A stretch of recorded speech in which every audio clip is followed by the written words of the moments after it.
Assalamualaikum warahmatullahi wabarakatuh. Perkenalkan, nama saya Muhammad Irsyad. NIM atau nomor induk mahasiswa saya 2002406130. Saya dari Prodi Agroteknologi kelas 1D. Perkenalkan juga dosen pembimbing saya, yaitu Dr. Marlina Bakri, SPD, MPD. Saya dari Universitas Cokro Aminoto Palopo. Di konten kali ini, saya akan menjelaskan secara singkat materi PowerPoint mata kuliah pengantar filsafat yang telah kami presentasikan di semester 1. Adapun materi yang pertama yaitu menguasai filsafat post-positivistik dalam ilmu pengetahuan alam. Hubungan filsafat dengan ilmu pengetahuan alam. Fungsi filsafat pengetahuan alam adalah mengembangkan pengertian tentang strategi dan taktik ilmu pengetahuan alam tersebut sebelum tahun 1600, menghubungkan filsafat di satu pangkal dan ilmu pengetahuan alam di ujung lain secara berkesinambungan. Sesudah tahun 1600, rantai itu putus. Ilmu pengetahuan alam memisahkan diri dari filsafat, dan filsafat ilmu pengetahuan alam bertanggung jawab untuk membentuk kesatuan pandangan dunia yang di dalamnya ilmu pengetahuan alam, filsafat, dan kemanusiaan mempunyai hubungan erat. Baiklah, materi yang kedua yaitu ilmu sosial. Ilmu sosial dasar adalah merupakan pengetahuan yang menelaah masalah-masalah sosial menggunakan berbagai pengertian, fakta, konsep, teori yang berasal dari berbagai bidang pengetahuan alam, pengetahuan dalam lapangan ilmu sosial. Dan dalam membuat bangun teori diperlukan sebuah tahapan-tahapan.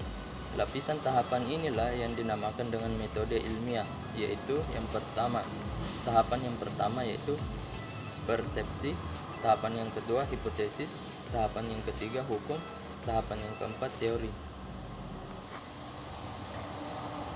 Dan pembahasan selanjutnya yaitu perbedaan ilmu sosial dan dengan ilmu alam. Ilmu pengetahuan alam membatasi dirinya dengan hanya membahas gejala-gejala alam yang dapat diamati, sedangkan ilmu pengetahuan sosial adalah ilmu yang membahas diri pada gejala kehidupan manusia, baik itu gejala yang bersifat fisik atau bukan. Dan dalam bagian ilmu alam adalah fisika, kimia, biologi, matematika, dan ilmu medis. Sedangkan yang masuk pada ilmu sosial adalah sosiologi, antropologi, psikologi, politik, dan lain-lain. Baiklah, selanjutnya materi yang ketiga. Materi yang ketiga yaitu ilmu sosial. Filsafat ilmu sosial merupakan sebuah ilmu yang mempelajari bagaimana upaya untuk mencari sebuah kebenaran dengan menggunakan akal budi mengenai hakikat ilmu sosial. Sebab munculnya asal-usul ilmu dengan cara sistematis, koheren dengan metode tertentu, yang mana dalam sebuah ilmu itu terdapat permasalahan-permasalahan yang harus dicari kebenarannya. Adapun teori-teori tentang kebenaran yakni ada 3 macam. Yang pertama, teori korrespondensi atau the correspondence theory of truth.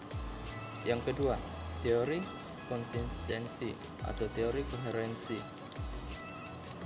atau dalam bahasa Inggrisnya yaitu coherence theory of truth. Yang ketiga, teori pragmatik atau the pragmatic theory of truth. Baiklah, kita melangkah ke materi yang keempat, yaitu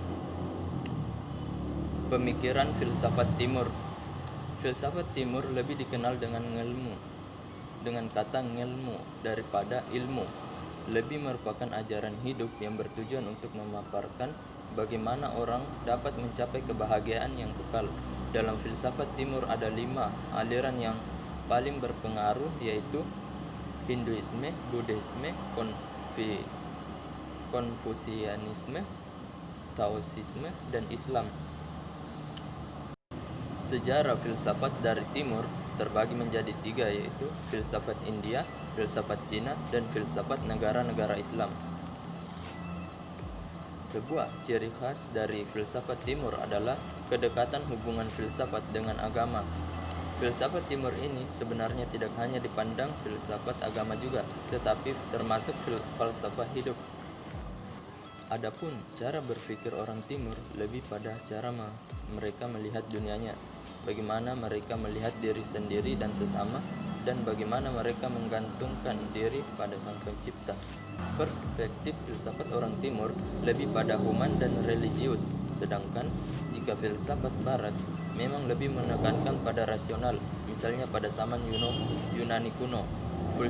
Filsuf yang terkenal Plato, Aristoteles, Socrates dalam pemikirannya masih spekulatif, tetapi pada dasarnya mereka berspekulasi dengan keadaan yang dilihat tanpa mencampurkan unsur religiusnya secara mendalam. Baiklah, kita melangkah ke materi yang selanjutnya, yaitu filsafat Yunani. Sejarah filsafat Yunani. Masa filsafat Yunani merupakan masa terpenting dalam sejarah peradaban manusia. Hal ini disebabkan karena pada saat itu terjadi perubahan pola pikir metosentris. Orang Yunani yang hidup pada abad ke-6 sebelum Masehi mempunyai kepercayaan bahwa segala sesuatu yang harus diterima sebagai sesuatu yang bersumber pada mitos. Faktor-faktor lahirnya filsafat Yunani. Yang pertama, bangsa Yunani yang kaya akan mitos atau dongeng. Yang kedua, karya sastra Yunani yang dianggap sebagai pendorong kelahiran filsafat Yunani. Yang ketiga, pengaruh ilmu-ilmu pengetahuan yang berasal dari Mesir. Adapun filsuf Yunani klasik, yang pertama yaitu Socrates pada tahun 470 sampai 399 sebelum Masehi. Yang kedua, Plato pada tahun 427 sampai 347 sebelum Masehi. Yang ketiga, Aristoteles pada tahun 384 sampai 322 sebelum Masehi. Baiklah, kita melangkah ke materi yang selanjutnya atau materi yang ke-6, yaitu filsafat abad pertengahan. Sejarah filsafat abad pertengahan dimulai kira-kira pada abad ke-5 sampai awal abad ke-17. Para sejarawan umumnya menentukan tahun 476, yakni masa berakhirnya kerajaan Romawi Barat yang berpusat di kota Roma dan munculnya kerajaan Romawi Timur yang kelak berpusat di Konstantinopel atau sekarang disebut Istanbul. Sebagai data awal zaman abad pertengahan dan tahun 1492 atau penemuan benua Amerika oleh Columbus sebagai data akhirnya. Adapun ciri-ciri filsafat yang pertama yaitu metode berpikirnya mengandung unsur-unsur serani karena dipimpin oleh orang-orang gereja. Yang kedua, berpikirnya mengandung ajaran Aristoteles. Yang ketiga, berfilsafat dengan pertolongan Agustin. Yang keempat, berpikir filsafat yang berkembang pada zaman ini yaitu filsafat pemikiran agama. Adapun periode abad pertengahan terbagi menjadi dua zaman, yaitu zaman yang pertama yaitu zaman patristik dan zaman yang kedua yaitu zaman skolatis. Baiklah, itulah tadi materi-materi PowerPoint ilmu mata kuliah pengantar filsafat. Kurang dan lebihnya mohon dimaafkan. Saya akhiri dengan ucapan wabillahi taufiq wal hidayah. Wassalamualaikum warahmatullahi wabarakatuh.